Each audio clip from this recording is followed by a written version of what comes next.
Ti amo, mi ami, ma questo non è più importante. Ti cerco, mi cerchi, ti sento e mi senti distante. Facciamo l'amore, forse ci piace davvero.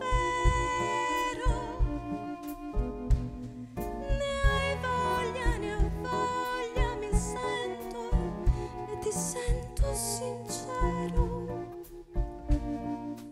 È molto difficile scrivere per qualcun altro, forse perché mi sono ritrovato a non decidere di essere un autore di testi, ma mi è capitato di farlo. Diversamente con la musica, con la composizione mi capita di lavorare giornalmente come arrangiatore e compositore di musica per film, quindi quello lo faccio con molta più tranquillità, insomma. Sì, comunque fa parte del mio percorso, insomma.